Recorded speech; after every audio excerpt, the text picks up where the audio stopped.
Hey, everybody. Welcome to this Founder Institute webinar. My name is Jonathan Greechan, co-founder and CEO of the Founder Institute. We had over 300 people register for the event today, so thank you for joining us. We are expecting a very international audience.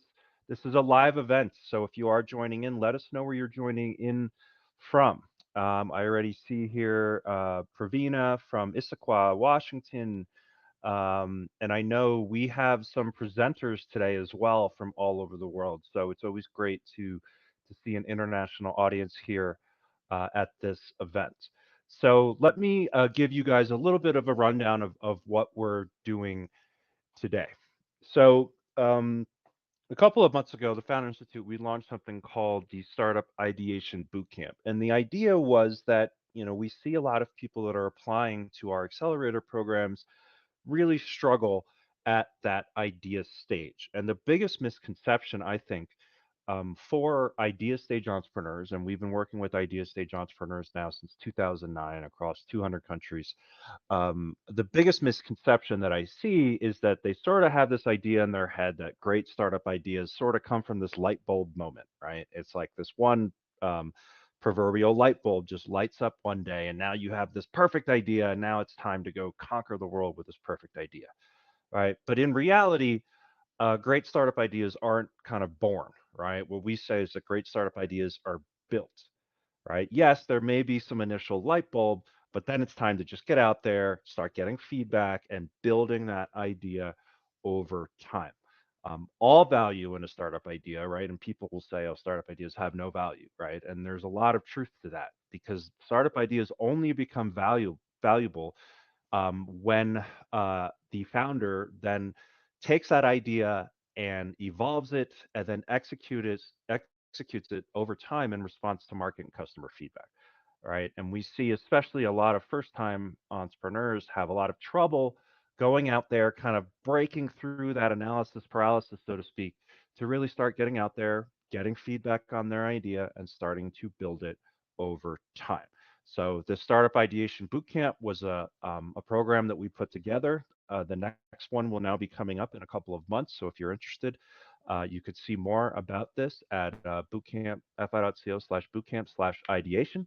But we had over 100 people. I think it was about 120 or so, 110 to 120 people were in the first ideation bootcamp. And all of these participants went through for 2 months working on their projects, getting feedback from customers, getting feedback from a large panel of mentors. We had over 30 mentors that were supporting them and giving them feedback throughout this process as well. And, part of our job in the ideation bootcamp was to push these aspiring entrepreneurs as well, right? So we were pushing them every single week with pretty aggressive growth sprints to continue building out their idea and getting feedback. And who you're going to see today are the ones that, when we push them, they responded, right? They're the ones that really came through and stood out. So we have 7 companies today.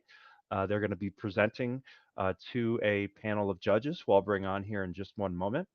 But these 7 companies, have gone through the process. They've validated, they've improved their ideas, and now they're going to kind of pitch what they've come up with. We're going to choose a winner today based off the judges' ratings. And also, in case there's a tiebreaker, which is somewhat likely because there's 7 people here, we will then go to an audience vote. So be 500 cash prize to the winner, and just for everybody that participates in the ideation bootcamp, they're able to take the fee that they paid for the bootcamp and apply it to an FI core program. So with that being said, I'd love to bring on our esteemed judging panel. We have 2 VCs here, both from the United States. Maybe I will start with Tahira. Tahira, it's great. Thank you for joining us. Tell us a little bit, Tahira, about Resilience VC. Thank you, Jonathan. It's great to be here, and I'm really looking forward to hearing all of the founders pitch. My name is Tahira Dosani. I am the co-founder and general partner at a fund called ResilienceVC. We are a fintech-focused fund. Here in the US, we invest at the seed stage, typically writing $1 million checks into companies that have a product live in market and help those companies go from proof of concept to true product market fit. We're really focused on fintech models that build financial resilience. The majority of folks in this country, over 70% of Americans, are not financially healthy. People lack access to the financial products and tools that they need to live stable, healthy financial lives. And so we're really focused on that massive market opportunity, on the technologies that help people build net income, build assets, and reduce risks to create more stable financial lives for consumers. And because we believe that the companies that help those customers do that will not just drive more financial resilience, but will drive returns. Yeah. No, it's a great mission. We have a number of startups in the space as well. One of them in New York, Asusu, Mhm. that you may know in the We know space, well. Yeah. definitely. Yeah. There's a lot of ways, guys, to create impact and profit, right? They Mhm. are not diametrically opposed, even though most people tend to think that. So Tahira, it's great to have you. And let's bring on our next judge, Olivia O'Sullivan, coming from New York. Hey, Olivia. Hello. Thanks so much for having me. Yeah, tell us a little bit about Forum Ventures. Happy to. So I'm Olivia. I'm one of the partners at Forum Ventures. We are an early stage firm really focused on helping to make the 0 to 1 journey more accessible and successful for founders. So I'm very excited for this ideation session as it fits kind of very squarely in one of the areas we focus on. So we invest in B2B technology broadly.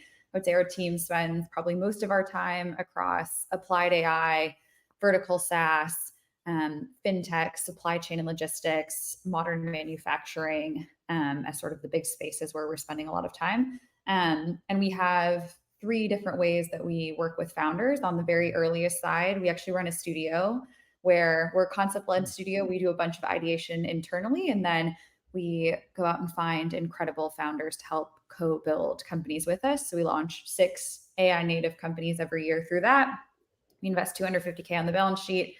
We also run a pre-seed accelerator program. We write about 70 checks a year through that program. We're generally looking for folks who are post-product, but oftentimes pre-revenue or have some early signs of customer traction, writing checks between 50 and 200K, and then working very closely alongside those companies on go-to-market and sales. And then we have a more traditional pre-seed seed fund, slightly larger checks, looking for slightly more mature businesses, a couple 100K in ARR. But that's a little bit about us. So we love working with founders in this 0 to 1 stage, and our team is made up of former founders and operators. So really like to get into the trenches and sit on the same side of the table as founders. So really looking forward to the pitches today. Awesome. Yeah, and it seems like we're speaking your language here too. You guys also running a studio, which is a really probably the fastest growing trend, right, that we're seeing in this space. Not necessarily venture funds running studios, although that's happening, but just um, the number of studios that are launching kind of, whereas before you used to see a lot of accelerators launch, now it's a lot more studios. Um, Definitely. but yeah, so it's interesting to see that you guys are doing that while also doing the accelerator and the traditional funding and kind of working it all together is a super interesting approach. Um, okay, well, with that said, guys, let me just give a quick background on how we're going to do the ratings today. Okay, and this is something that we've done in Founder Institute for a long time. And the reason why we did this was, we used to have a 1 to 5 rating scale, but we allowed threes. And when we did that, guess what? It was something like 70 to 80% of the ratings were threes, right? And unfortunately for founders, that doesn't give them really good information. And for mentors, a lot of times, it's like, hey, these founders, they're following their dream, and I don't want to be nice, or I want to be nice, I don't want to be mean, kind of thing. So it just wasn't super helpful for anybody, right? So now just removing that 3 means that it has to be inherently negative or positive feedback. And at least from what we've seen, a lot of people will say, hey, I would give you a 3, but I can't. So I'm going to give you a 2, right? And then actually in making that decision of inherently positive or negative, that's where a lot of the good feedback comes from, right? Because it's like, what was the tipping point? So that's the same kind of rating that we're going to do here. So we're going to have you guys give a rating to each of these pitches. And to just give a general guideline, right? One would be not a viable idea. Two, has the potential, needs some work. Four, it's promising, right? You're on the right path, needs some refinement. And then five would be okay. You're definitely, I think, in my opinion, on the right path. Continue to move forward, continue to validate. But I will just give the last caveat here. As I was describing the Startup Ideation Bootcamp, I would consider these founders would be sort of a pre-accelerator type of founder, right? Been working on the idea, validating it. So maybe, and in a lot of cases, maybe not, within your thesis at the moment, right? But could be in due time. So okay, with that, guys, let's get to the pitches. So I'm going to take my uh, presentation off the screen here, and we have an amazing lineup of pitches. We're going to go through 7 pitches today. We have people coming from Dublin, Ireland, the Philippines, the United States, France, and the UAE. So also a really nice mix of founders presenting. All right, so the first founder that's going to present today is Anna from Dublin, Ireland. So let's start the pitch for Anna, and then Olivia and Tahira will come on afterwards to get your ratings and do a little bit of feedback from there.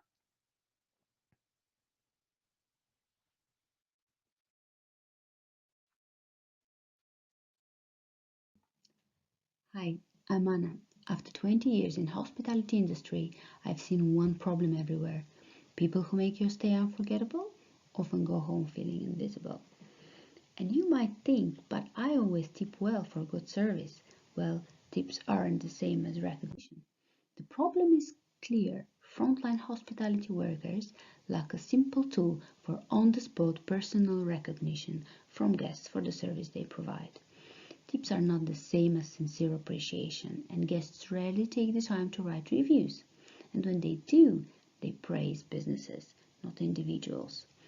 All existing review platforms recognize companies, but no one is building a recognition system for the individual. The result? Staff motivation drops, turnover rises, service suffers, so does the business. That's why my solution is ThankU. It's a simple mobile app where guests can scan a staff member's QR code and send instant recognition in under 10 seconds. A like, an emoji, or a short thank you note become a permanent part of that staff member's digital portfolio.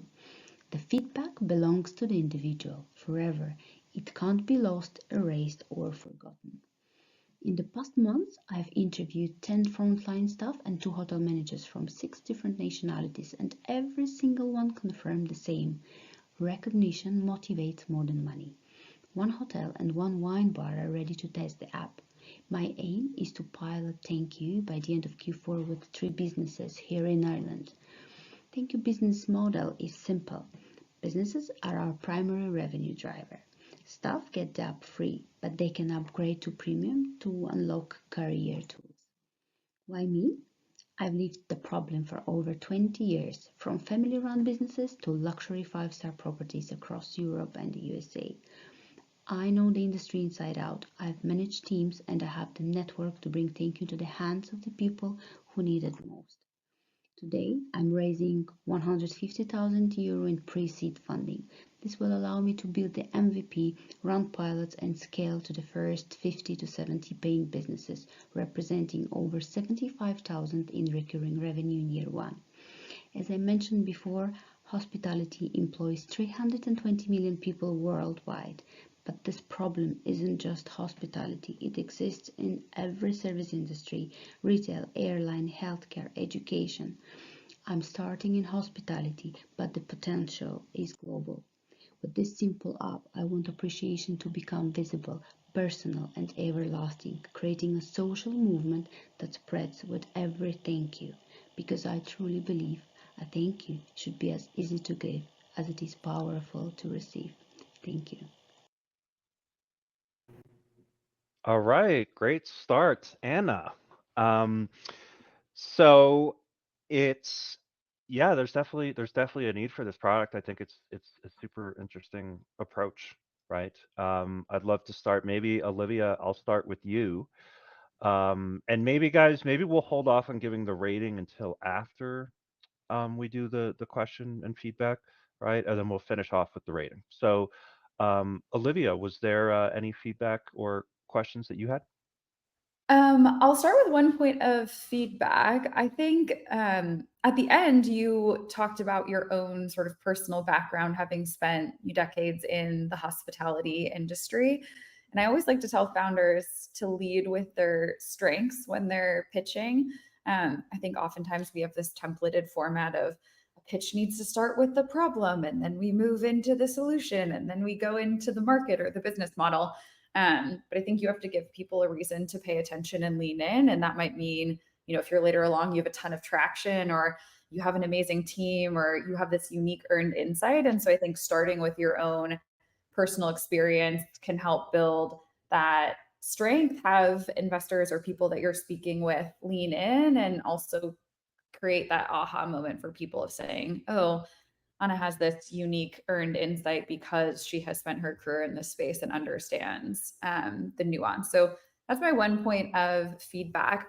The one question that I had on the business model side, you mentioned that businesses will be, the primary revenue source, and it seemed like your pricing scale within that was like $49 maybe to $79, if I'm remembering correctly, a month. Can you help me understand a little bit more clearly in terms of how you're monetizing? Is like, if I'm a hotel GM and I decide to move forward with this product, am I paying a flat SaaS fee every month, or what does that actually look like, or what have you kind of learned from your discovery? Well, thank you for first of all for the question. What I've learned from my discovery is that hotel managers are looking for easy tools, and they're not willing to spend lots of money on them. So having this in my mind, I was thinking that all the hospitality businesses can be scaled depending on the size. Some smaller family running restaurants or hotels usually don't employ more than 10 people. So obviously for them, there will be a lower monthly fee. And then moving to the bigger scale hotels, restaurants, bars, etc., depending on the number of the staff, obviously the fee will reach up to 99 euro, because now I'm talking about Europe. And this is my main idea, that that hospitality managers are actually see this problem very well, but they don't have tools. They don't know what to do because they can't invest every time between 3,000 to 5,000 when they're losing a member of staff. So the retention of the staff, that's a huge problem. But unfortunately, as you know, the hospitality industry, across all the other industries, that's the industry with lowest salaries. It's all around the world, which Yeah. means that these investments are just completely not appropriate in this case. Thanks for the clarification. I appreciate that. Okay, great. Tahira? First of all, thank you, Anna. Great presentation. A couple of quick points of feedback on my side. One, echo Olivia's point around moving your experience and credibility up front. I think, and maybe building on that a little bit, I think you talk about your experience in the industry giving you insight into this challenge and helping you see the market opportunity. I would also think about how you can frame your experience as a driver of success in terms of being able to acquire customers, shorten a sales cycle, have better connections into buyers in the industry. Because so much of the challenge with a business like this is the go to market piece, right? Is getting the restaurants, the bars, the hotels, getting in front of the right people and the decision makers there, and then closing that sales cycle. Because I think you're pricing the product affordably, which is important for this segment because it is a low margin industry. But given the relatively low price point of the product, you need to make sure that your customer acquisition costs stay low and that you're able to run really tight sales cycles and close customers quickly. So positioning your experience, not just in terms of your ability to identify this challenge and opportunity in the market, but in terms of your ability to sell, I think will be really important. Thank you, Tahira. Thank you. That's very, very useful. And then the other thing I would say is, and this may just be a technical thing, but your volume right now is much louder, and I think you're much clearer now than when you were pitching. And so just make sure that when you are pitching and when you're telling your story, you're coming across as really confident, that you're projecting effectively. I found it a little bit hard to hear you during the pitch. Thank you. I'll keep that in mind. Thank you so much. Okay. Yeah, and one piece of feedback that I would give too, and this is similar to what Tahira was saying, I think it's the go-to-market here. There's an interesting dynamic because you can leverage the actual workers to help push the product to the whether it's the hotels or whatever, right? Because ultimately it benefits the workers. So I think that's where, because I have seen a lot of like review things that trying to create quick reviews and stuff with restaurants, they always run into that customer acquisition problem. But this, you could have a really unique kind of bottom up growth strategy here, through all of the workers, right? So I would, definitely, I think that's something that would be good to point out and highlight. So okay, Absolutely. well, thank you, Anna. Why don't Thank you. we, quickly, maybe Tahira, I'll start with you this time. Do you want to give a rating, 1 to 5, no threes allowed? Yeah, absolutely. Anna, I think you've really identified a challenge in the market, and one that needs to be solved in terms of creating better feedback loops for these workers. It is still really early, but I think you've chanced on something promising where your experience gives you both the credibility and the ability to ultimately sell a product like this. So I'm going to give you a 4. Oh, thank you. Thank you so much, Tahira. Thank you. Olivia? Amazing. Echo Tahira's sentiment on you having very strong founder market fit. And I think identifying a problem that deserves to be solved. I think some of the risks that I see, one is the go to market. That would be something as an investor I'm thinking a lot about. You also have a very horizontal approach right now. You're not starting with, or at least and not as you articulated today, one specific segment. So I think that's sort of one concern that I have. I think the second piece, and you echoed this in some of your feedback, is I don't really have conviction in the actual willingness to pay here. And I don't think that you received necessarily that feedback from the discovery. It sounds like this is a problem I want to solve, but I don't necessarily have that much budget to be able to solve it. And so I'm thinking about, I think that this could provide real value for your customers and they will probably pay something. I don't know if I see this having the potential to grow into a venture scale outcome based on kind of the revenue potential that I would see here. And I think my third risk is around the tech side. I think one of the questions I would be asking is, why can't any one of these providers put a QR code that links to some type of form that can still provide this type of feedback in a low fidelity way versus going through some type of tech provider? I'd want to see like some additional sort of stickiness maybe in that wedge and what that looks like. So from my end, I'm going to give this a 2 for those reasons. Okay, Olivia, thank you so much.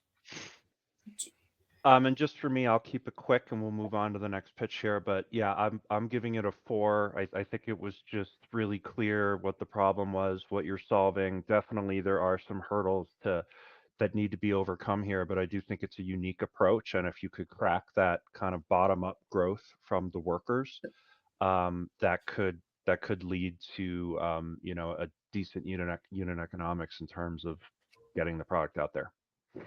Right. Great. Thank you, Jonathan. Thank you. That's very, very handy, and I'm very happy that I have this opportunity to share my ideas with you. Thank you so much. Great, thanks. Okay, so let's move on to the next pitch. Next up, we will have Marie coming from the Philippines, all the way from the Philippines. So welcome, Mary, and let's start that pitch, and then we'll come back on screen here in a moment.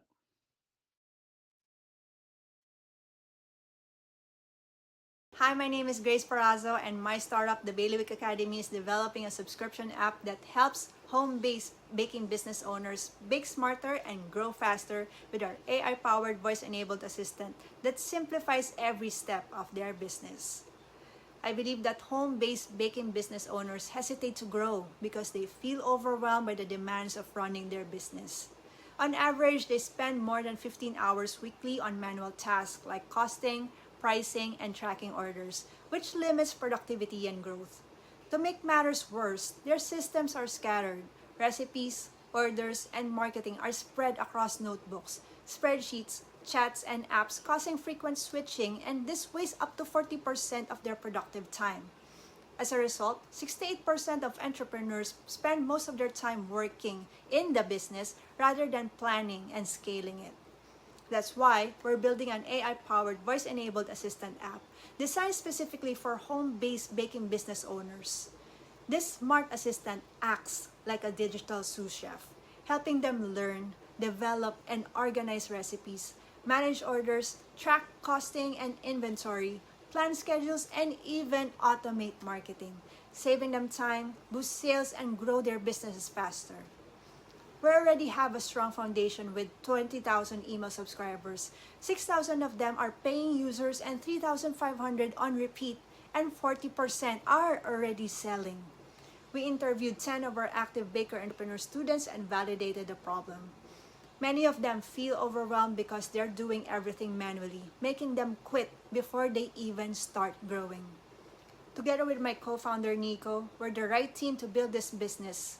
With over 2 decades of experience in tech and customer service in the BPO industry and years of growing the Bailiwick Academy, we've successfully built, marketed, and scaled online solutions that have helped thousands start and grow their business.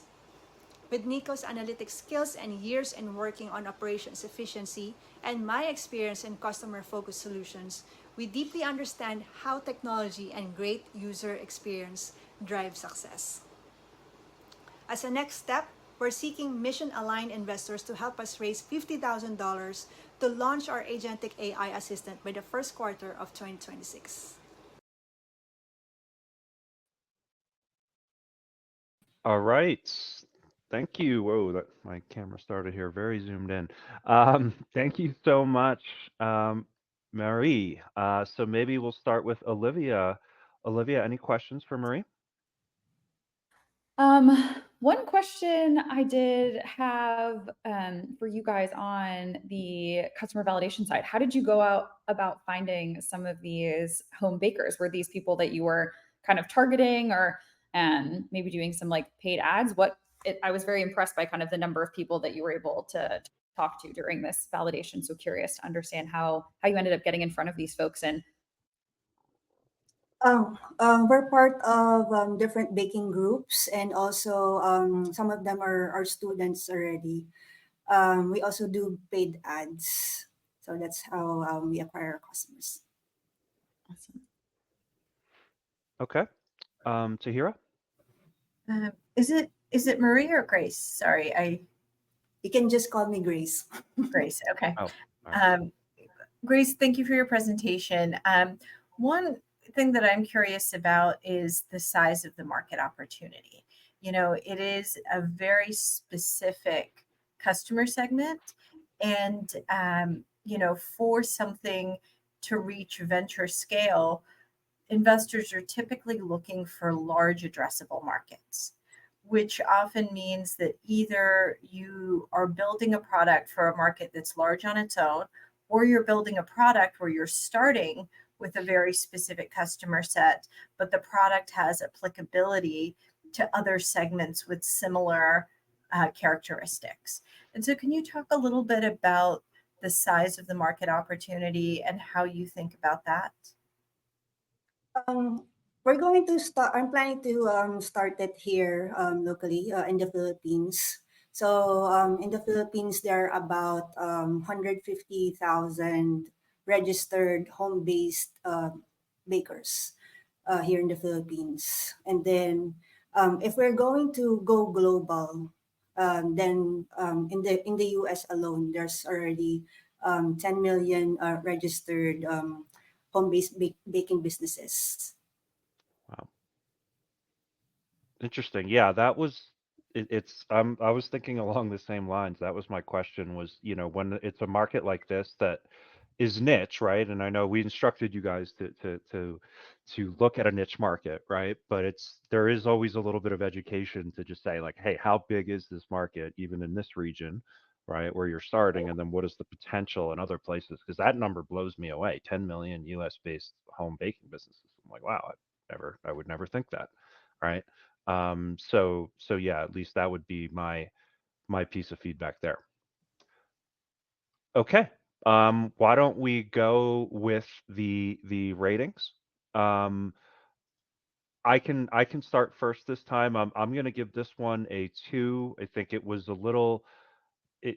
I would say on the pitch you want to slow down a little bit because there was a lot of information in there, especially in the beginning. That it was part of the time I was trying to figure out, oh, what did that mean? What did that mean? So I would just slow down and try not to fit so much in, and just try to make sure that people understand what it is. And then the second thing would be, just kind of on the market size and things like that to just make sure, that to me felt like something that was definitely needed to be addressed, because now that you tell us, I'm like, oh wow, that's impressive, right? So I would definitely include that because I think that will be something that a lot of people will just be surprised by, right? So I might even like lead with that, like it's like the home baking business is a really growing large business that is somewhat untapped. Thank you for the feedback. Maybe I'll go to Tahira. Thanks, Jonathan. Grace, nice job with the presentation. We'll echo what Jonathan said around it being unclear from the pitch how big the market opportunity is. So would certainly encourage you to lead with that, but also break that down a little bit, because when I hear that number, especially the US number, it feels surprisingly large and almost to the point where I'm not sure I fully believe that number just being here in this market. And so understanding kind of the segmentation within that, right? Who is a home baker where they're just doing it for friends and family, where they don't necessarily need an agentic AI tool, versus people who are looking to commercialize and scale. And so some segmentation on the market, I think, would also be helpful there. But I'm going to agree with Jonathan and also give this a 2. I do think you've identified a challenge facing a specific demographic, but I really would need both more on the market size and more on the product side to really get excited about it. All right. Okay, Olivia. Thanks for the pitch, Grace. I think my biggest point of feedback echoes John and Tahira around the market size. I think I love when founders are starting with a very specific wedge or segment. I think it's very hard to, do everything all at once or go horizontal. So I think starting with this specific niche and wedge problem that you're solving for makes sense, but having that articulation of how does this grow, more on the market size, what does this actually look like? Maybe you're starting with people who are running baking businesses, but you actually see a lot of applications downstream for folks who are just cooking recreationally and, need someone to help support. I think from the validation side, though, it seems like you've had a lot of strong feedback from the bakers that you interviewed. I noticed you had over 50% kind of come back multiple times over the month, which I think is very indicative that you are onto something interesting. I'm going to give this, for that reason, a 4. I think that if you're able to build that sort of rabid, engaged fan base and users with a very small group of people, there is a lot of opportunity to expand. I have passed on businesses in the past that I thought, oh man, this is tiny. Like, who's going to use a recipe tool, or like all these home chefs? And I have seen some of these explode just because of people's, obsession with some of these things. So I'm very interested in kind of fandom, niche hobbies, and this kind of cultural obsession. And it seems like you're onto something. I think the refinement I would be looking for, is how this grows from a venture scale standpoint. But I think that you're into a smart problem. Thank you so Awesome. much. All right. Thank you, Grace. I know it's probably late there, so thanks for joining. Thanks, everyone. All right. So next up, we have Matt, who will be joining from a little bit closer to us here. He'll be joining from Tampa, Matt Spalding. So let's get started with the pitch. Matt.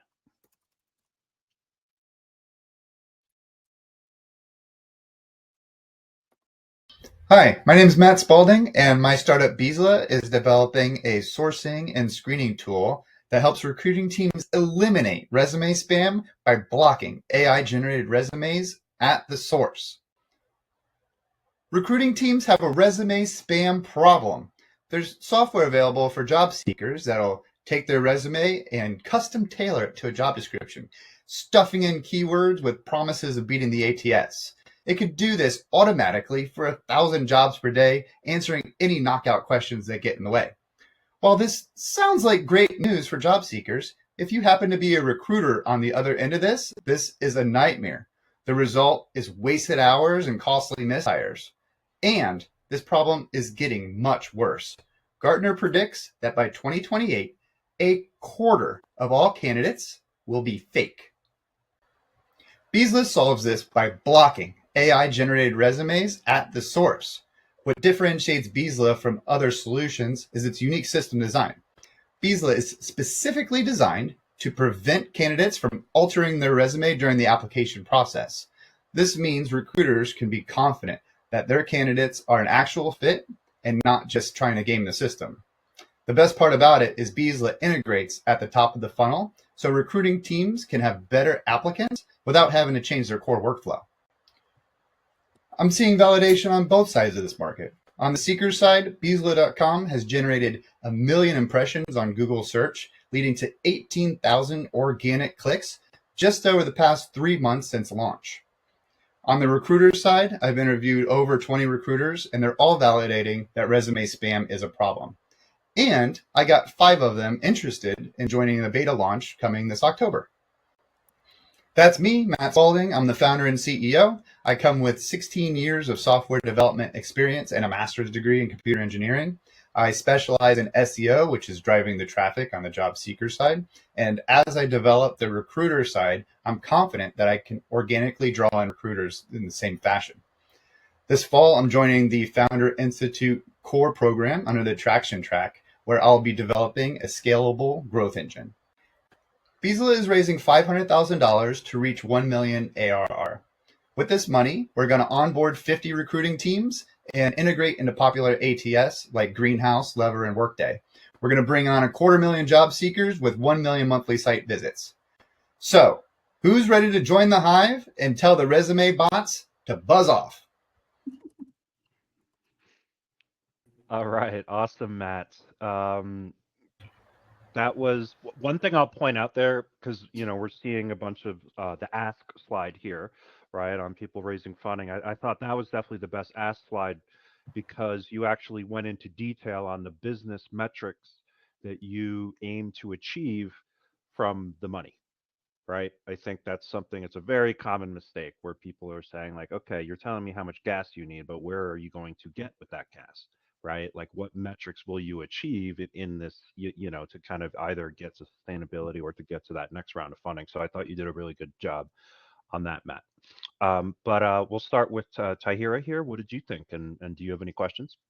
Yeah, great job, Matt. Appreciated the presentation, and certainly think you've hit on a challenge. I'm running a recruiting process right now, and the amount of AI generated resumes that I'm seeing, makes it challenging, and certainly there's a mismatch often between the resumes and the candidate once you speak to them. So that certainly is a pain point, and one that I can only imagine will continue to grow.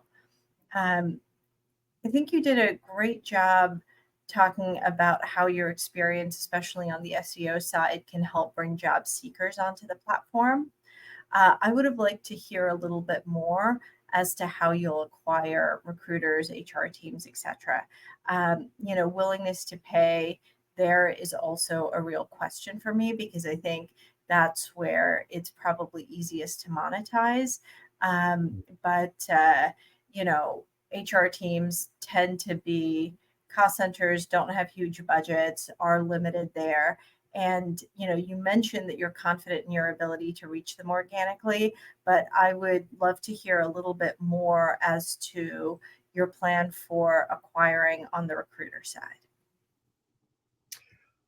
Yes. So the money that I'm raising is going to go towards building a go-to-market team. So this means marketing, sales, and this team will be responsible for bringing on recruiters. And the idea is to bring 50 recruiting teams on next year. So that means they're responsible for bringing on one per week.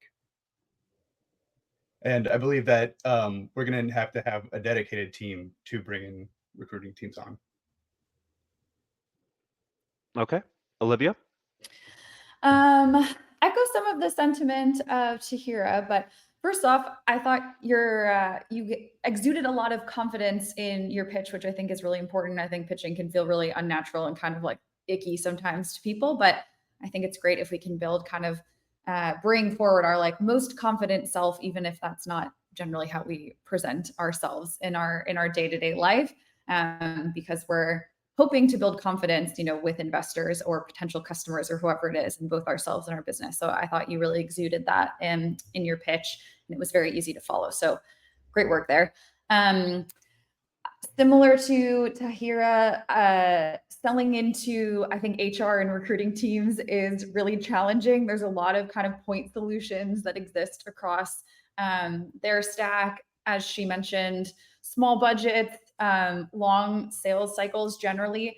I think it's very promising to see that you had sort of 5 people confirmed for the beta launch. One question that I had as you've done some of that initial discovery was, what would those people need to see for their kind of beta pilot to be successful? Like, do you have a sense? Is it, it's just reducing the volume of AI applications that they're getting? Is it like speeding up the hiring process? Is there some type of like initial ROI that if like, hey, if you can do this for us, like this would be a huge home run win? Yes. So actually, one of the people coming on, they are a technology recruiter company. It's a small team. There's just 5 of them. So one job that they were tasked to hire for, they put out a job description for 2 days. It received 1,800 applications. He had to lock everyone in the office, and they spent 2 days, the entire team of 5, 2 days going through all of these applications. And at the end of it, they had only 3 qualified candidates. So if we can take how much time and money was wasted on what they're currently doing and just, show them the 3 at the end immediately, then that would produce the value that they're seeking. Mm-hmm. That makes a lot of sense. Yeah, I think getting clear kind of for those initial customers what success looks like is really important kind of ahead of going into these pilots, and then really understanding, what does budget look like? What is willingness to pay? What is their budget cycles? What can you kind of expect on that side? I think it's notoriously hard and challenging to sell in here. I think there are a lot of tailwinds though, given the shifts in how people are using technology to be able to apply for jobs and kind of the candidate spamming side. I also think we're seeing a lot of consolidation internally on recruiting teams. And so like they are forced to do more with less and looking for tools that can kind of augment what they're doing. I think my only other kind of point of feedback that wasn't super clear in the conversation in your pitch is this feels like a very crowded space to me. I see stuff popping up all the time that's, we'll have you do AI interviewing so that we can only send you the most qualified candidates, or like, hey, we're going to prevent kind of this more spam coming into the application process. So I wanted to have a better understanding of, how you guys see yourself differentiating. And then I didn't really actually understand the mechanics necessarily of how this was going to work. You mentioned, you've got the recruiter side and the candidate side. I was like, oh, is this going to exist as like a marketplace and you're actually going to be taking applications? Or is this something that, embeds directly into like an Ashby or a greenhouse? So that's something maybe in the future just to kind of clarify. And maybe if that's not, you're unsure yet exactly how that's going to work, that's totally fine. But that was kind of my last point of feedback that I was wondering after the pitch ended. Okay. Yeah. The Okay. idea is to integrate into an ATS like Greenhouse, and then that would open up the channel into enterprise. So it could just be an add-on purchase when they're already purchasing their ATS. That's the idea. Okay. All right. Well, thank you, Matt. I'll go first here, maybe. So Matt, I'm going to give this a 2. I think the pitch, I think you're on the right track. Okay. But I do think, yeah, just leaving out a couple of things that are, I like to call them like the gorillas in the room, right? Or the elephants in the room, I guess is a better thing, right? It's like it's a notoriously hard segment to sell into, and then I think the other one too would just be like defensibility, right? Like what's to keep an Indeed or somebody from launching something like this, in the short term. So maybe Olivia, I'll go to you next. I'm also going to give a 2, and I think in part this is one of, I think, the hardest segments to build in from a competitive standpoint, sales as well. I think I see a ton of inherent value for the customers and certainly also the folks who are applying. But I feel like my piece of feedback to you is like, if you are wanting to build a venture scale business in like sales, marketing, recruiting, HR, that is a crowded and saturated space, the bar that investors will be looking for to raise institutional capital from a traction standpoint is going to be much higher. So they will look for like much more proven out. And so I think that there's certainly a problem here. I think there's just a lot of noise in this space. And so there has to be something really unique and different to be able to kind of stand out and cut through that noise. But wishing you the best of luck with these pilots coming up. Thank you. Okay, Tahira? Matt, I very much echo the points made by Olivia and Jonathan, but I am going to give you a 4 because I do think that the pain point that you are solving for is incredibly acute and is going to grow. And so, I think you being laser focused on solving that, and the fact that you've had some traction already with folks saying they're willing to sign up for the beta is promising.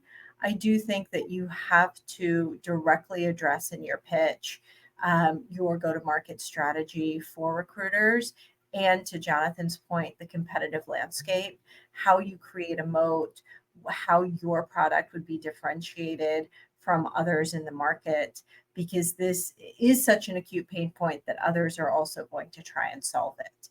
But I think that the market opportunity is real. I think that the initial traction that you've had in your first few months is promising. And so I'm excited to see where it goes. All right, thank you. All right, thank you, Matt. So now we will move on to the next pitch. Next up, we will have Patricia joining in from France. So welcome, Patricia, and we'll be back on here shortly to give ratings and ask questions.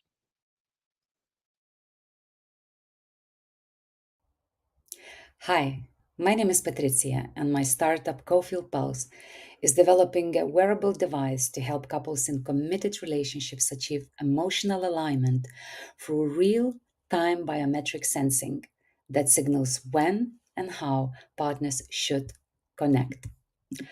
I believe that couples in committed relationships struggle with emotional alignment.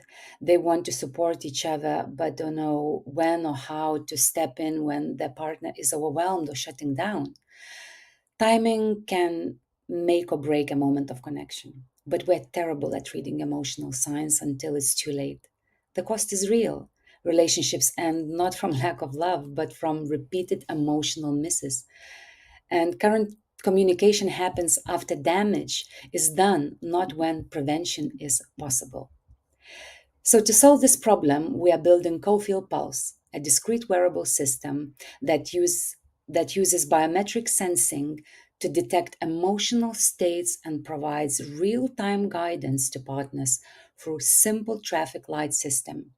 Green means connect, yellow means give space, red means immediate support needed. So far, we have validated this problem by interviewing and surveying 25 couples and individuals about emotional timing in relationships. And through this work, we learned that around 95% experience emotional mistiming weekly, calling it the biggest relationship challenge. These couples, they're already spending money on apps, relationship books, couples therapy, counseling, but these require an overwhelmed person to ask for help when they are least able to. One woman desperately told me she wanted an emotional translation system. That phrase really stuck with me and confirmed that we're solving a real painful problem. So here we are, Thomas and Patricia, and we believe that we are the right team to build this business because we are a couple who has lived this problem for 25 years, 15 out of them in a marriage. Myself, Patricia, I bring wellness, retail, and business expertise, while Thomas contributes IT project management skills. And we are not just building a product, we are solving our own relationship challenge and have the technical and business expertise to scale the solution to millions of other couples. So, as a next step, we are looking for early stage investors as well as mentors who could help to take this product to another level, mentors who understand both relationship dynamics and preferably consumer hardware. We would love to build our first prototype and validate with 50 beta couples by next year, Q2. Thank you. All right. Thank you, Patricia. Thank you. I love the variety of companies that we're having here. So thank you, Patricia. Maybe Tahira, we'll start with you this time. Thank you so much for your pitch, Patricia. I think your research clearly shows that you've identified a challenge that couples face. I struggled a little bit to understand how exactly you solve for that. How the wearable captures the emotional state and enables that more effective interaction or solves for the emotional timing mismatch. So I would have loved to hear a little bit more on the product and the solution, as well as, particularly with a hardware business, because that is, it is more challenging than software. Really, what enables you and your co-founder or team to succeed there, because it's a hard thing to build both the hardware, the accompanying software, and then take this product out to market. So I'd love to hear you talk a little bit more on just how the product works, because I didn't feel like I had enough clarity there. Hello. Hi, Tahira. Thank you. Thank you for your question. So at this stage, it's still idea, and we are doing a lot of research what shape this product could be. So at this stage, we're thinking is like one piece wearable maybe it's like jewelry piece, a bracelet, or a ring. And the solution is really simple. It's just traffic light on your bracelet or on your ring. Without overthinking, at this stage for like app, or it's like second stage, The main problem that couples saying is like timing. For example, I come back home, my husband feels green, he's open, he's relaxed, and I'm so red, I had a terrible day. And sometimes, I'm reserved. I don't want to overwhelm him. If he would see that, let's say on my bracelet, there is a red color, he would give me a hug, he would support me. I don't know if I answered your question. No, that's really helpful to understand. And I think a little bit more detail in the pitch about where you expect to start and then where you can go from there would be useful. And even the solution, I think what you're describing right now solves the problem of awareness. It doesn't solve the problem of timing, right? Because someone's still red and someone's still green. So the timing is still a challenge. Now, how does awareness of that mismatch drive better outcomes? Because that hasn't been made fully clear. So that I would just make sure that you incorporate that in. Thank you.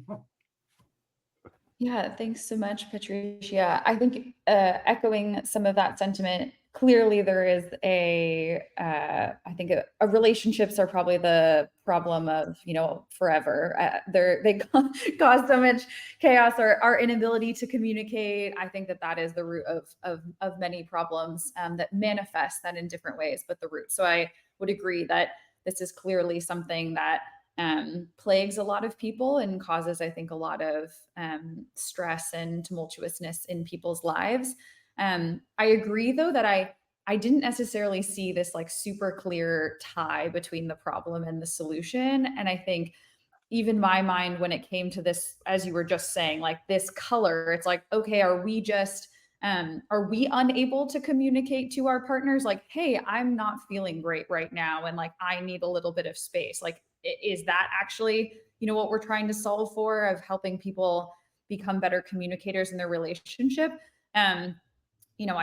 I think some of the things, I think only like in the US, maybe 35% of Americans wear any sort of wearable device for health tracking.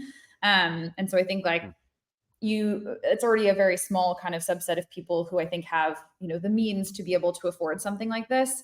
I do wonder if maybe there is potentially an easier way to solve this problem that might be a little bit stickier, and maybe eventually you move into some sort of hardware device. I think one of the biggest questions, I'm an avid runner, so I wear a lot of wearables. When I am training, I wear a chest strap and an armband.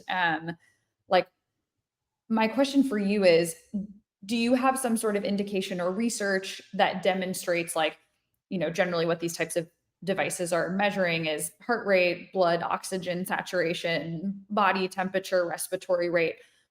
Are there certain things that, like, if I've had a bad day, I'm going to have certain signals that will directly point, this means I'm red, this means I'm green, and that those tie very clearly to, what's able to be tracked from a biometric sensor? Yeah, so I think this is where we would need help from mentors, or we're, open even to bring on board like a third co-founder to help. But what we're thinking is based on your mood and the stress levels and your heartbeat. Overall, I agree with you. It's a lot of wearables on the market, and I wear one myself. So we want this solution to be super simple. And at this stage, we're thinking, because overall in the world, we have really big mental health problem. And we thought maybe it's like a jewelry piece, it's like a status piece to show not just to your partner, but to the world that I'm emotionally intelligent. I do care about my emotional intelligence and the one who is in the house. I am the one who want to repair the relationship, not to get out of the relationship. So, yeah. Thank you. All right. Let's start with ratings. Tahira. I'm going to give it a 1 here. I think that, you know, there's just a lot of open questions. Um, and, in your response just now, where you talked about this kind of more as a status symbol, then you're talking about a very premium luxe market that's much smaller. I just felt like there wasn't enough clarity here for me. And I do think you either need a pivot or much more specificity around what exactly it is you're trying to solve and how you're trying to solve it. It's not to say that there couldn't be something here, but I do think that if you're looking at a hardware solution for a mental health challenge, where this is a space that is competitive, is high entry points, is incredibly capital intensive, it is tough to make work. Thank you. I'm Okay, also Olivia. Yeah, I'm also going to give this a 1. I think in order for this to be viable, you would need to have some type of medical expertise on the team. I think that being able to determine how you match heart rate, oxygen saturation, body temperature to these types of outputs would require that level of expertise on the team. And I think without that, it will be very tough to continue forward in terms of figuring out kind of the minimum viable prototype of this and also being able to raise capital from investors. But agree that this is, I think, is a big challenge. I think through maybe further discovery, you guys might stumble on another opportunity to solve this in a way that is kind of more aligned with your and your co-founder's kind of background and expertise. Thank you, Olivia. So I went the other way on this one. I'm going to give it a 4, and I'm giving it a 4 more because of the validation that you've done in terms of discovering this problem, right? Because I do think it is a really important problem, and I loved how what was the quote, like an emotional translator, right? I think that was what it was. So, I mean, I agree that I don't think, it could probably be done with an app to start, right? Um, and then expand maybe into hardware if there's traction or something. So I think you still need to figure out the solution part of it. But I do think, as a first step, kind of finding that problem, and then now diving more into it to figure out the solution, I think you could be on the right track. Thank you, Jonathan. Okay. Thank you, Patricia. And next up, we have Stephanie. So we got 3 more pitches left, guys. I'm probably going to try to speed it up a little bit on the feedback just for the time, for the sake of time here. But 3 more left. So Stephanie joining us from Seattle. So welcome, Stephanie, and we'll bring you on screen here in just a second. Hi, my name is Stephanie, and I am the founder of Marabi. We are developing a product to enable first-time home espresso machine buyers easily discover their preferred roast profile and purchase beans through a data model that harnesses user feedback and behavior insights to unlock personalized roast profile and make purchase recommendations. But why did I choose this product? It's because I was the first-time espresso machine owner who faced all these challenges and frustrations. And I believe that other first-time owners, especially millennials and young professionals, struggle with similar issues going from machine purchase to a great cup of coffee. This is due to people feeling overwhelmed by all the options, confusing labels, and countless roasters and subscriptions claiming their beans are the best. Also, getting consistent results is tough. The machines are tricky to learn, many use stale beans without realizing it, and most lack general understanding about coffee and how to taste it. Plus, there's an overload of resources with thousands of conflicting tutorials, expert opinions, upselling, and so many niche tools like specialized portafilters, making things even more complicated. To solve this, we're building a system that helps first-time home espresso machine owners master their machines, discover their favorite roast, and connect with their local coffee community. It starts with our Tasting Starter Box, a curated blind kit featuring 4 locally roasted 4-ounce bean samples with unique roast profiles. With simple brewing and tasting guides, online support, and a QR code for quick feedback, the process is painless. Then, our recommender matches each person with their ideal roast and local options. while collecting valuable consumer insights that don't exist today, leading to a curated private label brand and facilitating smarter sourcing practices. But most of all, we're creating a welcoming community where first-time owners can share, learn, and connect. So far, we have conducted over 50 interviews with new owners, performed hundreds of machine demonstrations to help owners understand the machines and find their favorite roast, and dug into online forums. Most people we've talked to in interviews and in stores say they haven't found a coffee they love or don't know how to start looking. New owners are willing to learn, but get frustrated by the lack of simple guidance, making trial and error with beans confusing. Espresso is tricky. Beans are complicated, and the online coffee scene often feels unwelcoming to beginners just trying to learn the basics. This is where I come in. Coffee is my passion, and I'm uniquely equipped to build this business thanks to years of firsthand experience helping espresso machine buyers and learning from their challenges. I have over 12 years of global experience launching new businesses, products, and services with specific expertise in customer experience and ethical sourcing in agriculture.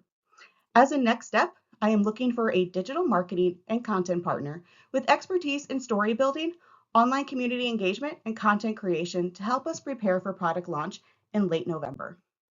Thank you, and I look forward to answering any questions you may have. Okay, thank you, Stephanie. Somebody said it here too, Spencer. Coffee play from Seattle? Story checks out. I just wanted to share that, so I thought that was funny. Maybe we'll start with Olivia this time around. Yeah. I'll keep this brief. I'm a huge coffee snob and fan, so I love this and can resonate a lot with the problem that you articulated. One question that I had, how are you planning to kind of take this to market?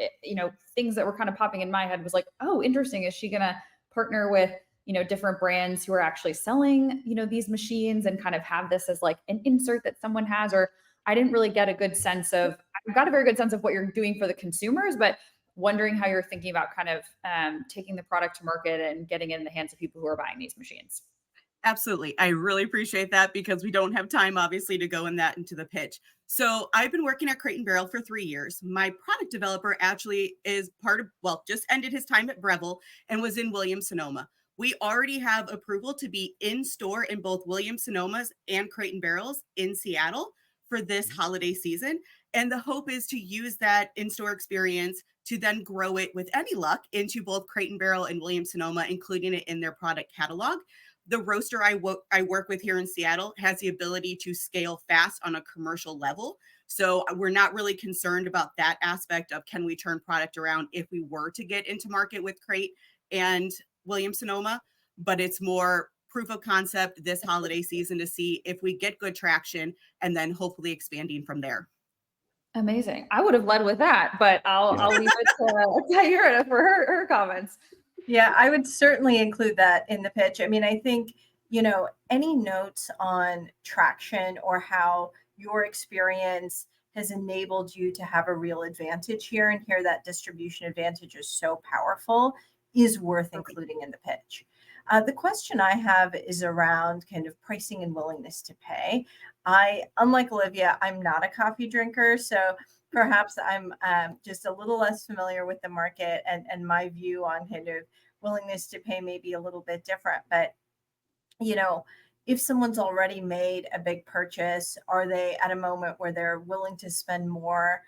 Do they feel like, I think I can figure this out? How are you thinking about pricing and making sure that customers are willing to pay the price point you have in mind? Absolutely. So just for kind of a US understanding in the specialty market, right now, if you want to buy a specialty bag of beans, you're going to already spend between about $15 and $25 average for a 12-ounce bag of beans. So it's already going into that more luxury side when it comes to this experience. And we understand that. And in our conversations, we've kind of been testing out some different price points. Right now, we're landing around about the $50 price point that customers are feeling, you know what, I'm willing to pay because I'm already paying, 15 to 25 for a 12-ounce bag of beans. You're going to give me 16. But for the additional experience, guidance, and output, I'd be willing to improve that cost price point to around like 50 or so. So that's right now where we're looking at, but we're going to start validating that more with our customer interviews just to kind of test the market. Okay. All right. Um, I'll start out with the rating. I had it as a 2 because we're tracking it here on a table, but I'm moving it up to a 4 because of this traction that you said. Now you got to put that lead with the good stuff, okay? Okay. Because that shows more than anything. Obviously you have the validation and it looks like you're doing the work, right? That's needed to validate it with the customers, but to show that, hey, even these big retailers, it's something that at the very least is appealing to them, right? You just got to include that, but I'm giving it a 4. I'll echo Olivia? that. Oh, go ahead, Olivia. Tahira? Yep.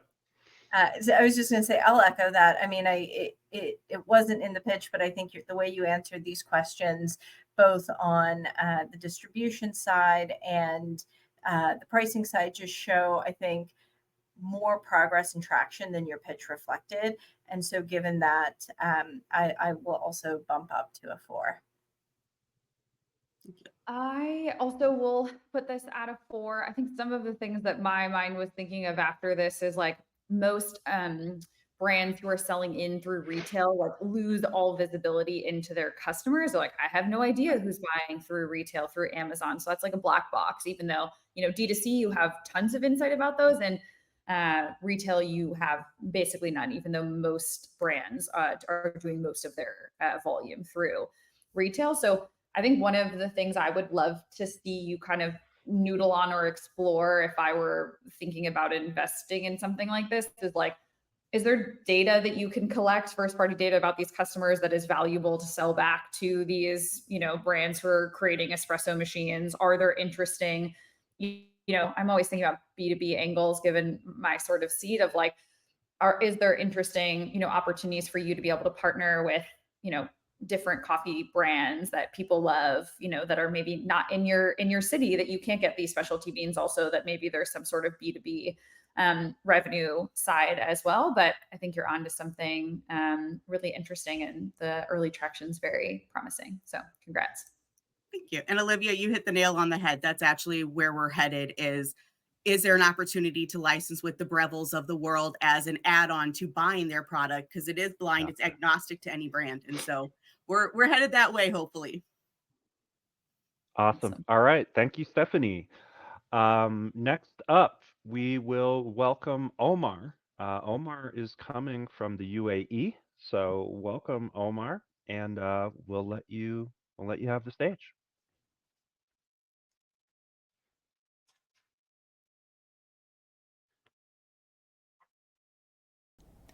Hi, my name is Omar Munder, and my startup is about accessibility. Imagine being forced to use messengers with your eyes closed. It's virtually impossible, yet somehow blind people do it all the time. So how do they do it? They use screen readers. Unfortunately, these create unnecessary yet unavoidable barriers in messaging applications. For example, a screen reader is supposed to navigate items on a screen sequentially, but sometimes they jump to random locations and force people to start over again. They usually take anywhere from 10 seconds to 2 minutes to recover, depending on what is it that they wanted to do. And this problem is especially amplified in group chats. Another example is update regressions. An update is released, it's not compatible with your screen reader, a function now is no longer working, and you are forced to spend at least 30 minutes looking for a workaround until the company issues a fix, which usually takes days to do so. And these workarounds aren't necessarily easy to find or easy to execute. The solution to these problems and more isn't complicated. It's JMO, an AI-powered voice assistant that links itself to all your messengers and executes any task you ask in plain English. You no longer have to deal with broken accessibility. Your layout changed? Not a problem. JMO handles it. And forget about random navigation jumps. You now control your messenger with your voice. To validate JMO, I interviewed 15 blind users. 100% validated the problem and the solution. 67% are willing to pay for it, while 33% would use it if it were for free. As for my progress, all my interviewees agreed to become testers. I have joined multiple online groups, started building relationships with its members. Through my contacts, I'm attempting to secure meetings with organizations in the US, UAE, and Sweden, and I have been invited to 2 podcasts hosted by blind users. I believe that Muhammad and I are right for this job. I have been working with him for almost a year now, part-time, on a similar solution before we had to pivot to this one, and he was instrumental in the development process. I myself, other than the contacts in the market that I mentioned earlier, bring years of experience when it comes to managing different teams and projects. In my last job, I worked as a part-time project manager at a startup called D1, which was founded by an ex-Deloitte member, where we built an MVP tool that automated the valuation process for startups and SMEs. As a next step, I'm looking to secure $50,000 and 1 technical co-founder that would allow us to launch our MVP early 2026. Thank you. All right, awesome, Omar. Definitely an important problem that you're looking to solve here. So I'll start this time with the question. You went through the product side really quickly, right? And it was basically like, okay, these problems gone, this problem gone, this problem gone, right? Can you talk a little bit about how you are actually going to solve those problems, like, and if you have the technical capability between you and your co-founder on the team to do that? You're muted, Omar.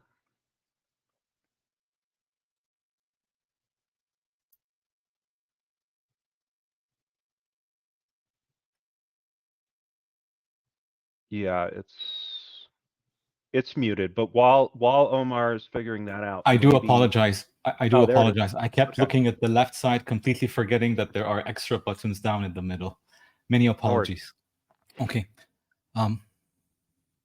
You said I went through the product side very quickly without explain. Are you looking for a technical explanation, or how is it that Well, I'm solving?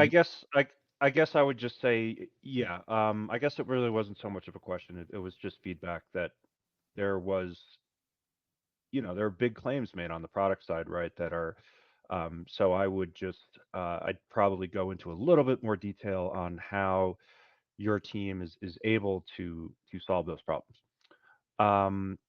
Tahira, would you like to go next?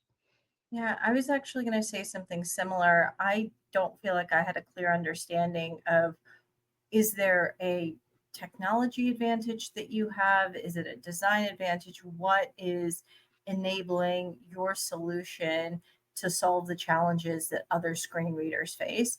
And what would make your advantage sustainable over time? Can I respond? Sure. To? Yeah. Please, yeah. Okay, so you're looking for a technical solution. So the high-level part is, like I said, voice assistant. So think of Siri working with WhatsApp. Okay, the reason why I do not have trouble sending messages is because I just tell Siri to do it and it does it for me. So that's the high level. If you want something more specific, there are bridges which are built. These are ready tools which we can take and integrate into our voice assistant, and it will act as the middleman between us and all these messengers. So the tools do exist. We just need to modify them for our use case. Got it. Okay. Okay. Yeah, I think that covers it. Olivia? My question also was more on the technical side. I know, like for something like iMessage, for example, I know that Apple Messenger has an SDK for their business side, but my understanding was like there is not direct developer access to like their broader accessibility. You can use it for broader accessibility features, but not outside of that. Is that kind of how you guys are planning? I felt like the piece I was missing was like the actual messenger side of things. You did the kind of like the discover on this side. I was curious how you guys are thinking about that other side on the platform. let me tell you how we started. So in the pitch, I mentioned that I've been working with my developer for almost a year now. What we wanted to create was an actual messenger, a completely standalone messenger, completely voice controlled, AI powered. It should solve all the issues. But like many of the founders, I worked on the solution before validating it. Okay, until I found myself, no, this is not going to work. Everyone was worried about the network effect. So we pivoted to this. We'll just build a voice assistant where through these frameworks, which are readily available and we need to modify, they can connect to all of these. I will admit we do not have a prototype. I mean, I just pivoted maybe 5 weeks ago. And if that doesn't work, we are also ready to pivot into something which will definitely work on all these platforms. We will build a navigation panel. So in my pitch, I mentioned that the main issue is navigation. Focus jumps go all over the place. And when you change your layout, people lose their muscle memory is gone and they have to relearn the screen. But if we have a navigation panel which adapts to any changes, then all you have to do is keep pressing next and previous and you will get there. People have been using screen readers for, the youngest person has been using it for 10 years. So instead of switching to voice, we'll just give you a panel and everything is there. So these are the different solutions in case we run into a problem, because again, I admit we've only been working for 4 weeks on this. Okay. Thank you. All right. May I add one thing, since you've all commented on it to all the previous founders, the market size. Can I please talk about that very quickly? I would like to start with the GCC. They have 2.4 million people who are blind and suffer from severe vision loss. Globally speaking, there are 80 million users. And the market, as Jonathan has taught us, we need to focus on one segment, but this application addresses people who have physical disabilities. It addresses senior citizens who are not tech savvy, who have bad memory, and it can even help people who have dyslexia, because the assist. I'll stop there. Thank you. Yeah. Okay. All right. Thank you, Omar. Olivia, maybe we'll start with you on the ratings. I'm going to give this a 2. I think there's a promising idea there, but to your point, I think you're still figuring out some of the feasibility and what exactly this initial wedge product would be. So I think you are solving a real problem. I have family members who have pretty severe dyslexia and in school had an IEP, and auditory things are really important to them. So definitely see that this can be a very big market as it continues to grow. I think to kind of move this forward, you need some kind of additional validation and work on the technical side and what that actual wedge is going to be. So that's why I'm going to give it a 2. I will echo that. Agree with Olivia's point around the technical wedge, as well as kind of the go-to-market distribution and the willingness to pay around it, and what then creates the advantage that makes it hard for the incumbents in the space to replicate. So that's a 2, Tahira, just to. That is, yes. Yes. Okay. And then I'm giving it a 2 as well. And it really was just the lack of clarity on the product itself and kind of what makes it unique compared to other screen readers, and I would say, Omar, even though you are going through a series of pivots and stuff, right? If you want to get feedback on something, I would you need just pick one thing, even if you may pivot again, right? Just one thing, so you could start to validate, okay, is this message resonating? Thank you. Okay. Thank you, Omar. All right, so we have one last pitch. Last but not least, Vishal coming from Fort Worth, Texas. I was just at that airport a couple days ago. So welcome, Vishal, and the floor is yours.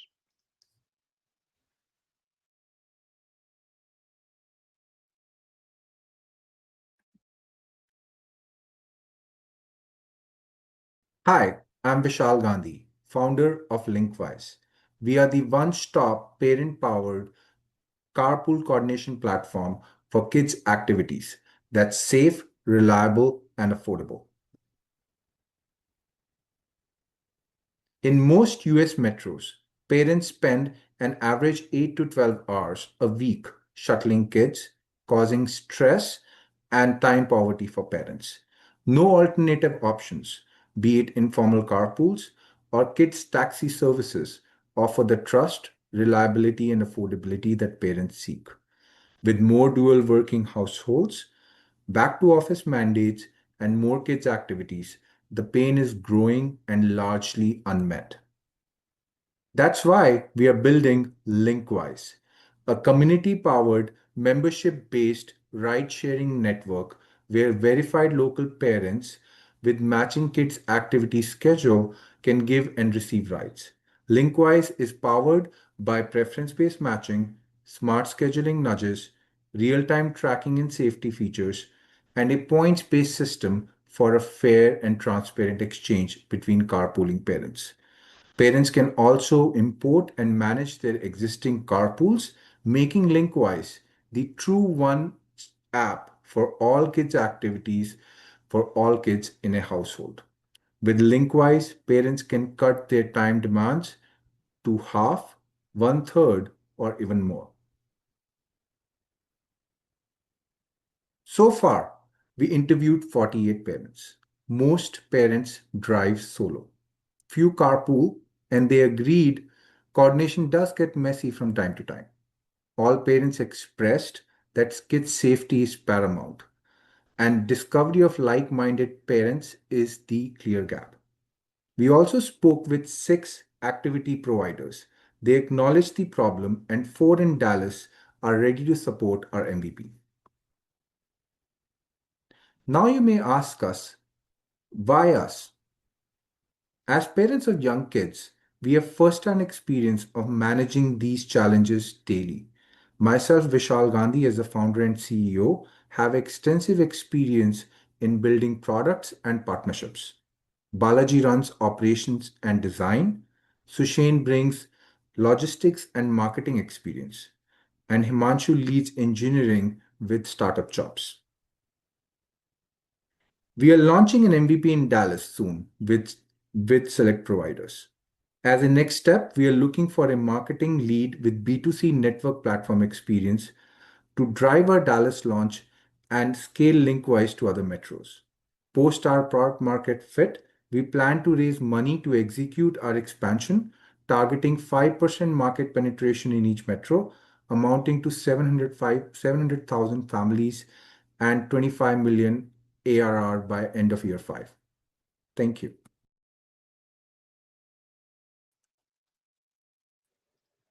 Thank you, Jonathan. Okay, thank you so much, Vishal. Olivia, any feedback or questions for Vishal? Definitely a real pain point and problem. And I was even seeing in the chat, everyone's like, as a parent, I can also agree. I think one of the things I always like to dig into on marketplace businesses is kind of the supply and demand.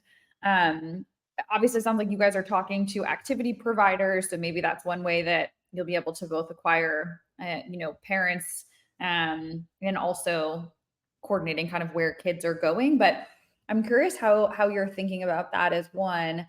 And then my other kind of point of confusion in the pitch was, are you just connecting kind of individual, I'm one parent, I get to pick up 3 kids, including my own, and take them to soccer practice because we're all going to the same place? Like, how you're thinking about kind of phasing. It seemed like you need to match, the destination, the neighborhoods, the families. Like, that was another piece that I wasn't sure. No, thank you, Olivia, for that question. So clearly the idea, it's based on the hypothesis. That's why we are doing an MVP to establish the product market fit.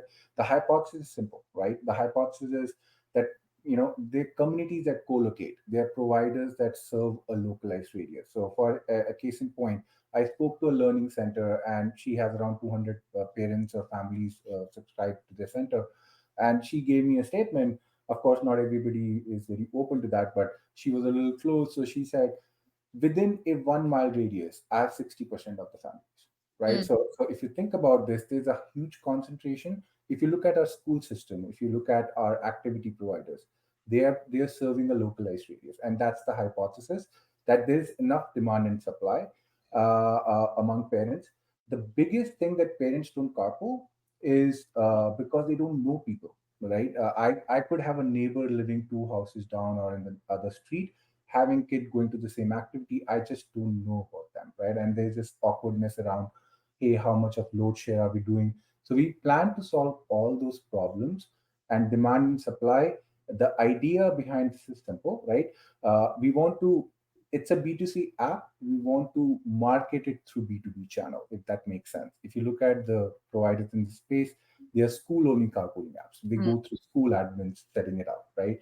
But to market it, we want to go through B2B. But essentially, if I'm a parent, I'm inputting all the activities that I have for my kids, all the kids and all their activities. And it's the app which brings people together to help them form new carpools where they didn't even know parents to begin with, right? And manage them all in one platform. Mm-hmm. Thank you. Okay.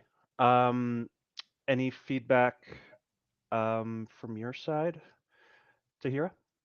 Yeah, I like, I mean, you've clearly hit on a pain point. I like the solution that you are providing and really trying to aggregate, the demand across families, I think is powerful. You talked about some of the barriers and challenges that parents face, particularly around safety and security.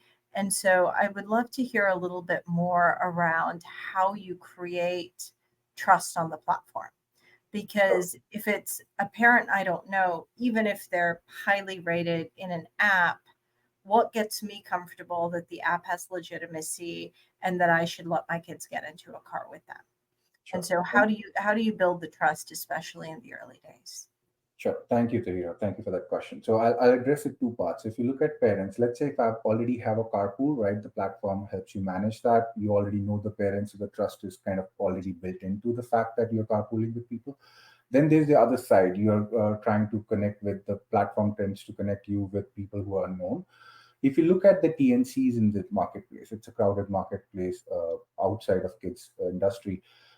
They do background verifications, or Uber, Lyft, all of some of the other kids specialized providers. They do all of that checks. We have elevated that to the next level, because not only the parents are going to be background verified, be it their sex offender list, their criminal record, their permanent address that they're providing in their profile setup, but also the fact that this platform is closed group in the sense that it's only parents with matching kids schedule, right? So when I send my kid with another parent, if that's the first time, right, of course I'll have the way to rate them after my first experience. But I know that parent has a kid at the back, right? He is living where he's living at. He is background verified, just like the Uber and the Lyft drivers are. And this is not day one, but eventually we'll have providers help us verify that they are indeed coming to the activity that they are saying that they're taking their kid to, right? So it will be like a holistic background verification that's much more safer compared to even the Uber and the Lyft drivers that we use on our daily lives. Okay, awesome. So for the sake of time here, maybe Tahira, why don't we get your rating? Yeah. Vishal, I think you did a great job with the presentation. I'll give it a 4. I do think there's details to be worked out, and security and trust are going to be big obstacles to surmount. But I do think that you've really focused in on a core pain point. I like the idea of starting with taking existing carpools, putting them on the platform to create easier optimization, and then going from there. Sure, thank you. And that's our MVP here. That's Okay. focused around bringing new existing carpools and then graduating from that. Thank you. Olivia? I'll give it a 4 as well. I think echoing the same sentiment of questions that Tahira articulated. I think some of the other ones that I think about as well is, once I have a kind of setup, carpool going with a few parents, I'm curious what keeps people, staying and continuing to use this versus going off platform and continuing kind of to coordinate elsewhere. So definitely still some things I think to work out on kind of the business pricing. Also, as things I think get more complicated, if I have 10 different activities, like how does that all kind of work logistically? But definitely think that you're onto a real problem. Thank you. Okay, and I'm going to be giving this one a 2, Vishal. I do think there's a real problem here, but to be honest, I've just seen a lot of these projects done in the past, and I do think it's the user acquisition side of things is big. So I would say that, while it's definitely a problem, right? And I have this problem myself, it's the kind of thing where it's a lot of people have tried to solve it. So I would kind of probably be going in there with a little bit more of like, hey, this is how this time's going to be different sort of thing, right? Or what is like the super unique approach that you might have on this. So I do know that we have kept, and thank you so much, Vishal. So we've kept our esteemed judges here for a long time. These are very busy people, so I just want to say thank you all so much for sticking through with this.